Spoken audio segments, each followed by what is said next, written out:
Bonsoir. Merci d'avoir accepté de nous livrer quelques mots sur cette compétition hors norme que vous avez menée dans la Manche. Votre émotion à l'issue de la course était perceptible dès vos premières déclarations. C'est arrivé à Cherbourg, c'est un rêve pour vous et pour l'équipe. Absolument, c'est incroyable. J'ai encore du mal à réaliser. Ça commence à rentrer un petit peu. Et je vais lever la coupe tout à l'heure, en fin de journée aujourd'hui. Je pense que là, je vais vraiment réaliser ce qu'on a fait. C'est un travail d'équipe incroyable. C'est des mois, presque une année de préparation. Et c'était inespéré vu les compétiteurs qu'on avait. Enfin, j'avais en face de moi mes légendes, mes héros de la voile, Dean Barker, que j'ai suivi en grandissant avec ses Coupes América, ses conférences de presse incroyables. Et puis plein d'autres noms que l'on connaît quand on fait de la voile. Voilà, c'est juste fantastique. Pour ceux qui ne connaissent pas bien l'univers de la voile, que représente exactement la Fastnet Race et l'Admiral's Cup plus globalement en termes de niveau et de prestige? Alors, la Fastnet, c'est une des plus vieilles courses offshore. C'est une course mythique parce que il y a énormément de courants. Il y a des vents qui peuvent être très forts, des vents changeants. On va quand même assez loin. Ça prend plusieurs jours. Et puis, il y a énormément de concurrents. Cette année, il y avait presque 400 bateaux au départ, avec des grands noms, les meilleurs bateaux. Tout le monde a envie de se frotter au Fastnet. Et donc, c'est vraiment une course au large qui est une des premières et une des plus importantes. Et puis l'Admirals Cup, voilà, c'est vraiment un format unique. Ça n'existe, c'est la seule compétition qui est comme ça. Et il faut être bon un peu partout. Il faut pouvoir faire des courses inshore, des courses relativement rapides où on se bat autour des bouées, des courses côtières. Et puis terminer par une course offshore qui use vraiment les hommes et qui use les bateaux. C'est une mer qui peut être déchaînée. On a eu une nuit où ça tapait vraiment fort. J'ai eu peur pour le bateau. Notre bateau était pas fait pour du gros temps. C'est un bateau qui est très rapide, mais qui est quand même petit.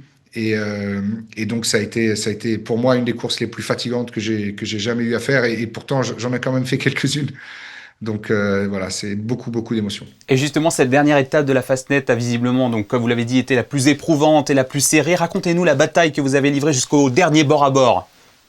Ah oui, non. Alors écoutez, on savait que chaque centimètre, chaque mètre allait compter. Et on part aussi deuxième avec 8 points de retard. Et le seul moyen de gagner, c'est qu'il fallait qu'on gagne le Fastnet. Et c'est pas facile d'avoir cette pression-là avant le départ. Donc il fallait que tout soit parfait. Donc on a fait un bon départ. Il faut imaginer qu'au départ du Fastnet, il y a beaucoup de courants. Euh, et il y a énormément de bateaux sur la ligne. Et si vous prenez une pénalité, c'est 5% de votre temps total. Donc, vous savez que c'est fini. Donc, évidemment, tous les bateaux cherchent à créer des pénalités aux autres, à demander de l'eau, à essayer de sortir les bateaux de la ligne. Et il y a énormément de croisements. On a fait peut-être une cinquantaine de virements de bord avant de pouvoir sortir du Solent, qui est cette espèce de canal entre l'île, entre Cowes et la terre ferme. Et on a réussi à bien sortir. C'est beaucoup de stress à la barre parce qu'évidemment, il y a un tacticien et un navigateur qui me donnent des informations. Le navigateur va chercher les courants et le tacticien va essayer de virer au meilleur moment pour bloquer les autres bateaux derrière nous et pour éviter les bateaux qui viennent nous embêter. Et on a réussi à faire ça de manière parfaite grâce à eux parce que moi, j'écoutais vraiment, je suivais leurs indications. Et on a réussi à rattraper l'équipe Callisto de Nouvelle-Zélande avec Dean Barker. On les passe à ce moment-là. Et à ce moment-là, on est en tête.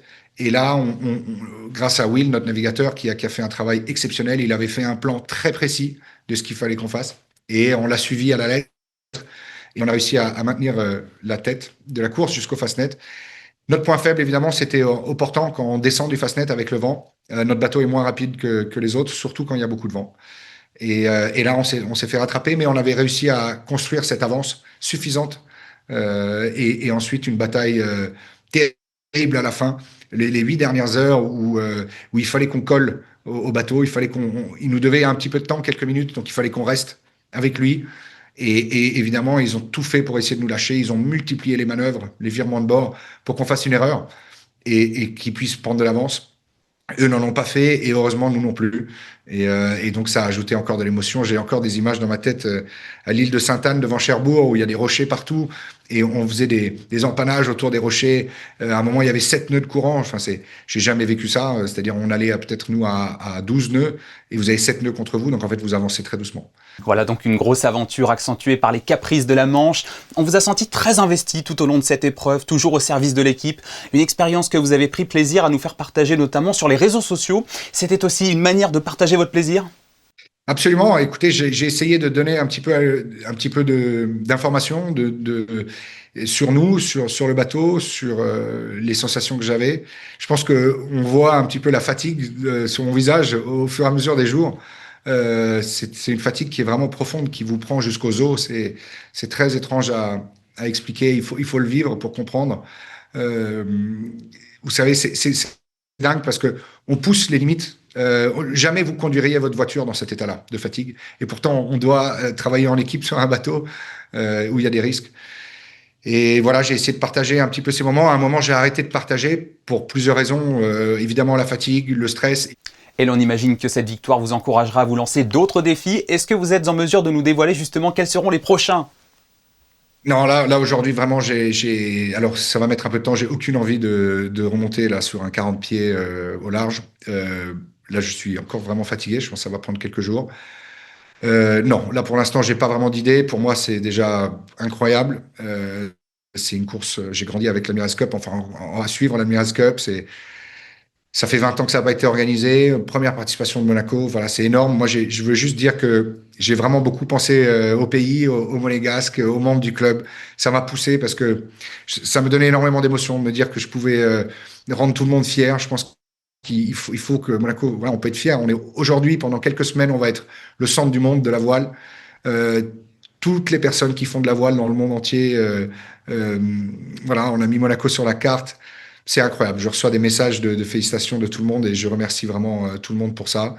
Et je suis vraiment fier d'avoir pu porter les couleurs de notre pays là-bas. Voilà, ça m'a beaucoup poussé en tout cas. Ça m'a beaucoup aidé. J'ai vraiment pensé au club et pensé à tous les Monégasques. Voilà, j'étais tellement heureux de pouvoir les rendre fiers.